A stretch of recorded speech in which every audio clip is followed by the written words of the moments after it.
ಕೆಲವೊಂದಿಷ್ಟು ಮಕ್ಕಳಿಗೆ ಮನೆಗೆ ಹೋಗೋದೇ ಒಂದು ಕಷ್ಟ ಆಗುತ್ತೆ. ದಯವಿಟ್ಟು ಆ ಥರ ವಾತಾವರಣನ ನಿಮ್ಮ ಮಕ್ಕಳಿಗೆ ಮನೆಯಲ್ಲಿ ಕಲ್ಪಿಸಿ. ಸಪ್ತಋಷಿ ವೆಲ್ನೆಸ್ಗೆ ಸ್ವಾಗತ. ಆರೋಗ್ಯವೇ ನಮ್ಮ ಸಂಪತ್ತು, ನೆಮ್ಮದಿಯೇ ನಮ್ಮ ಗುರಿ. ಆರೋಗ್ಯಕರ ಬದುಕಿನ ಪ್ರಯಾಣದಲ್ಲಿ ನಮ್ಮೊಂದಿಗಿರಿ. ಎಲ್ಲರಿಗೂ ನಮಸ್ಕಾರ. ಯಾರೆಲ್ಲ ಚಿಕ್ಕ ಮಕ್ಕಳ ತಾಯಿಂದಿರಿದ್ರು, ಪೇರೆಂಟ್ಸ್ ಇದ್ರು, ಅಪ್ಪ ಅಮ್ಮ, ಅವರಿಗೋಸ್ಕರ ಈ ವಿಡಿಯೋನ ಮಾಡ್ತಿರೋದು. ಒಂದು ಪ್ರೈಮರಿ ಹೈಸ್ಕೂಲ್ ಲೆವೆಲ್ ಮಕ್ಕಳು ಇರುವಂತಹ ಪೋಷಕರು ಈ ವಿಡಿಯೋನ ನೋಡಿದ್ರೆ ನಿಮಗೆ ತುಂಬ ಹೆಲ್ಪ್ ಆಗುತ್ತೆ. ಬನ್ನಿ ವಿಡಿಯೋನ ಸ್ಟಾರ್ಟ್. ಏನು ಮಾಡ್ತಾರೆ ಅಂದರೆ, ನಮ್ಮ ಮಕ್ಕಳನ್ನು ನಾವು ತುಂಬ ಸ್ಟ್ರಿಕ್ಟಿಂದ ಬೆಳೆಸ್ತಿದ್ದೀವಿ ಅಂತ ಹೇಳಿ ಮಕ್ಕಳ ಬಗ್ಗೆ ಬರೀ ಓದು ಓದು ಓದು ಸ್ಕೂಲಿಂದ ಬಂದ ಕೂಡಲೇ ಮತ್ತೆ ಟ್ಯೂಷನ್ನು, ಕ್ಲಾಸಸ್ಸು ಅಂತ ಹಾಕ್ತಾ ಇರ್ತಾರೆ. ಮನೇಲಿ ಮಕ್ಕಳ ಜೊತೆಗೆ ಅವರು ಮಾತಾಡೋದಿರಲಿ, ಟೈಮ್ ಸ್ಪೆಂಡ್ ಕೂಡ ಅವರು ಮಾಡ್ತಾ ಇರಲ್ಲ. ಜಸ್ಟ್ ಓದಿನ ಕಡೆ ಮಾತ್ರ ಫೋಕಸ್ ಮಾಡ್ತಾ ಇರ್ತಾರೆ. ಸೊ ಲೈಫಲ್ಲಿ ಶಿಸ್ತು ಅನ್ನೋದು ತುಂಬ ಇಂಪಾರ್ಟೆಂಟು, ಒಪ್ತೀನಿ. ಆದರೆ ಶಿಸ್ತಿನ ಜೊತೆಗೆ ಪ್ರೀತಿ, ನಂಬಿಕೆನ ಉಳಿಸ್ಕೊಳ್ಳೋದು ತುಂಬ ಮುಖ್ಯ. ಸೊ ನಾನು ಕೆಲವೊಂದಷ್ಟು ಪಾಯಿಂಟ್ಸ್ಗಳನ್ನು ನಾನು ಇಲ್ಲಿ ನಿಮಗೆ ಹೇಳ್ತೀನಿ. ನೀವು ಕಂಪಲ್ಸರಿ ನಿಮ್ಮ ಮಕ್ಕಳ ಜೊತೆಗೆ ಇರುವಂತಹ ಸಮಯದಲ್ಲಿ ನಿಮ್ಮ ಮಕ್ಕಳ ಜೊತೆಗೆ ಈ ಕೆಲವೊಂದು ಪಾಯಿಂಟ್ಸ್ಗಳನ್ನು ನೀವು ಪಾಲನೆ ಮಾಡಿದ್ರೆ ನಿಮ್ಮ ಮತ್ತು ಮಕ್ಕಳ ಬಾಂಡಿಂಗ್ ಚೆನ್ನಾಗಿರಲು ಕೂಡ ಸಹಾಯ ಮಾಡುತ್ತೆ. ಮೇನಾಗಿ ಫಸ್ಟ್ ಆಗಿ ನಿಮಗೆ ಹೇಳೋದು, ಮಕ್ಕಳಿಗೆ ಏನಾದರೂ ವಿಷಯನ ಶೇರ್ ಮಾಡ್ಕೊಬೇಕು ಅಂತ ಅವ್ರ ಮನಸ್ಸಲ್ಲಿರುತ್ತೆ. ಕೆಲವೊಂದಿಷ್ಟು ಮಕ್ಕಳಿಗೆ ಸ್ಕೂಲಲ್ಲಿ ಟೀಚರ್ ಬೈದಿರ್ತಾರೆ, ಇಲ್ಲ ಮಕ್ಕಳ ಜೊತೆಗೆ ಏನೋ ಒಂದು ಗಲಾಟೆ ಆಗಿರುತ್ತೆ, ಇಶ್ಯೂ ಆಗಿರುತ್ತೆ, ಅದನ್ನು ನಿಮ್ಮ ಜೊತೆ ಹೇಳಬೇಕು ಅಂತ ಇರುತ್ತೆ. ಅದನ್ನೆಲ್ಲ ಮಕ್ಕಳು ಆ ಚಿಕ್ಕ ಚಿಕ್ಕ ವಿಷಯಗಳನ್ನು ನಿಮ್ಮ ಜೊತೆ ಶೇರ್ ಮಾಡ್ಕೊಬೇಕು ಅಂತ ಇರುತ್ತೆ. ಆದರೆ ಅವರಿಗೆ ಭಯ ಇರುತ್ತೆ. ನಾನು ಈ ಥರ ವಿಷಯನ ಹೀಗೆ ನಾನೇನೋ ತಪ್ಪು ಮಾಡಿದೆ, ಟೀಚರ್ ಬೈದರು ಅನ್ನೋ ವಿಷಯನ ಪೇರೆಂಟ್ಸ್ ಜೊತೆ ಶೇರ್ ಮಾಡಿಕೊಂಡ್ರೆ ಅವರು ಮತ್ತೆ ನಮಗೆ ಬೈತಾರೆ ಅನ್ನೋ ಭಯ ಮಕ್ಕಳಲ್ಲಿರುತ್ತೆ.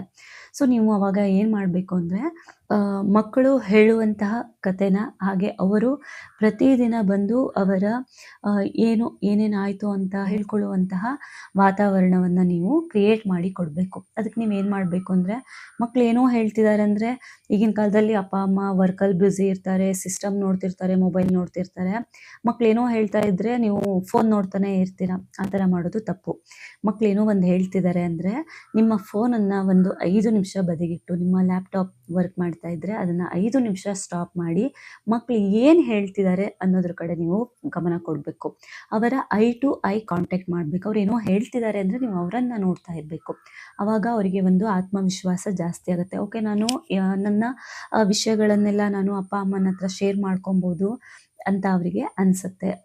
ನಾವು ಹೇಳ್ಕೊಂಡ್ರೆ ಅಪ್ಪ ಅಮ್ಮ ನಮಗೆ ರೆಸ್ಪಾನ್ಸ್ ಮಾಡ್ತಿದ್ದಾರೆ ಅನ್ನೋ ಫೀಲು, ಸ್ಟ್ರಾಂಗ್ ಫೀಲ್. ಆಮೇಲೆ ಸೆಕೆಂಡ್ ಒನ್, ಸಾಧ್ಯ ಆದಷ್ಟು ನಿಮ್ಮ ಫ್ರೀ ಟೈಮನ್ನು ಮಕ್ಕಳಿಗೆ ಕೊಡಿ. ಅವ್ರ ಜೊತೆ ಆಟ ಆಡೋದು, ಕತೆ ಹೇಳೋದು, ಹಾಗೆ ಅವರಿಗೆ ಯಾವುದಾದ್ರೂ ಗೇಮ್ ಇಷ್ಟ ಆಗುತ್ತೆ ಅಂದರೆ ಅವ್ರ ಜೊತೆನೆ ಕೂತು ಆ ಗೇಮನ್ನು ಆಟ ಆಡೋದು, ಪಾರ್ಕಿಗೆ ಕರ್ಕೊಂಡು ಹೋಗೋದು. ಈ ರೀತಿಯಾಗಿ ಮಕ್ಕಳಿಗೆ ಅವರ ಬಾಲ್ಯವನ್ನು ತುಂಬ ಸುಂದರವಾಗಿ ಕಳೆಯೋಕೆ ನೀವು ಅವಕಾಶ ಮಾಡಿಕೊಡಿ. ಈ ರೀತಿಯಾಗಿ ನೀವು ಮಕ್ಕಳ ಜೊತೆ ಸಮಯನ ಕಳೆಯೋದ್ರಿಂದ ಅವರಿಗೆ ಅವರ ಬಾಲ್ಯದ ನೆನಪುಗಳು ತುಂಬ ಸ್ಟ್ರಾಂಗ್ ಆಗಿ ಇರುತ್ತೆ. ನಾನು ಅಪ್ಪ ಅಮ್ಮನ ಜೊತೆ ಈ ಆಟ ಆಡಿದ್ದೆ, ಅಪ್ಪ ಅಮ್ಮನ ಜೊತೆ ಈ ಪ್ಲೇಸಿಗೆ ಹೋಗಿದ್ದೆ ಅನ್ನೋ ನೆನಪು ಅವರಿಗೆ ಸದಾಕಾಲ ಇರುತ್ತೆ. ಇನ್ನು ಥರ್ಡ್ ಒನ್, ಮಕ್ಕಳು ಏನಾದರೂ ಸೋತಿರ್ತಾರೆ ಅಥವಾ ಮಾರ್ಕ್ಸ್ ಕಡಿಮೆ ಬಂದಿರುತ್ತೆ, ಇನ್ಯಾರೋ ಅವರಿಗೆ ಟೀಕೆ ಮಾಡಿ ಬೇಜಾರಾಗಿರುತ್ತೆ. ಈ ಥರ ಸಿಚುವೇಶನ್ಗಳಲ್ಲಿ ಮಕ್ಕಳು ಇದ್ದಾವಾಗ ನೀವು ನಿಮ್ಮ ಸ್ವಂತ ಕಥೆಗಳನ್ನು, ನಿಮ್ಮ ಜೀವನದಲ್ಲಿ ಏನು ಅನುಭವಿಸಿದ್ದೀರಾ, ನಿಮ್ಮ ಕಾಲೇಜ್ ಲೈಫಲ್ಲಿ, ನಿಮ್ಮ ಸ್ಟೂಡೆಂಟ್ ಲೈಫಲ್ಲಿ ನೀವು ಏನು ಫೇಸ್ ಮಾಡಿದ್ದೀರಾ, ಆ ಎಲ್ಲ ಸ್ಟೋರಿಗಳನ್ನು ಮಕ್ಕಳಿಗೆ ಹೇಳಿ.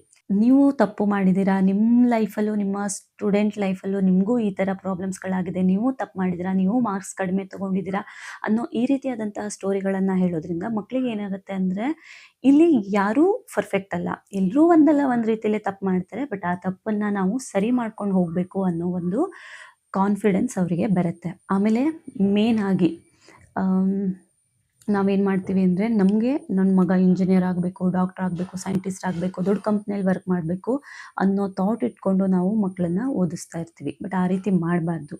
ಎಲ್ಲ ಮಕ್ಕಳಲ್ಲೂ ಅವರವರಿಗೆ ಆದಂತಹ ಒಂದಷ್ಟು ಟ್ಯಾಲೆಂಟ್ಗಳಿರುತ್ತೆ, ಅವರಲ್ಲೇ ಒಂದಷ್ಟು ಆಸಕ್ತಿಗಳಂತ ಇರುತ್ತೆ. ನಾವು ಅದನ್ನು ಕಂಡಿಡ್ಕೊಂಡು ಅವರಿಗೆ ಏನು ಇಷ್ಟ ಇರುತ್ತೋ, ಏನು ಕಲಿಯೋಕ್ಕೆ ಇಷ್ಟ ಇರುತ್ತೋ, ಏನು ಮಾಡೋದಕ್ಕೆ ಇಷ್ಟ ಆಗುತ್ತೋ ಅದಕ್ಕೆ ನಾವು ನಮ್ಮ ಗಮನನ ಕೊಟ್ಟು ಅದರಲ್ಲಿ ಅವರು ಸಕ್ಸಸ್ ಆಗೋ ಥರ ಮಾಡಬೇಕು ಹೊರತು ಅವರಿಗೆ ಇದನ್ನೇ ಮಾಡಬೇಕು ಅಂತ ಒತ್ತಡನ ಹಾಕಬಾರ್ದು. ಆಮೇಲೆ ಮೇನ್ ಆಗಿ ಅವರಿಗೆ ಅವರ ಕಾಲೇಜಲ್ಲಾಗಲಿ, ಸ್ಕೂಲಲ್ಲಾಗಲಿ ಅಥವಾ ಅವರ ಜೀವನದಲ್ಲಾಗಲಿ ಏನೇ ತಪ್ಪುಗಳಾಗಿದ್ರೂ, ಏನೇ ಸಮಸ್ಯೆಗಳಾಗಿದ್ರೂ ಅವರು ನಿಮ್ಮ ಹತ್ರ ಯಾವುದೇ ರೀತಿಯಾದಂತಹ ಭಯ ಇಲ್ಲದೆ ನಿಮ್ಮ ಹತ್ರ ಬಂದು ಅದ್ರ ಬಗ್ಗೆ ಚರ್ಚೆ ಮಾಡೋ ಥರ ಅದರ ವಿಷಯನ ಹಂಚ್ಕೊಳ್ಳುವಂತಹ ಒಂದು ಮುಕ್ತ ವಾತಾವರಣನ ನಿಮ್ಮ ಮಕ್ಕಳಿಗೆ ನೀವು ಕ್ರಿಯೇಟ್ ಮಾಡಿ ಕೊಡಬೇಕು.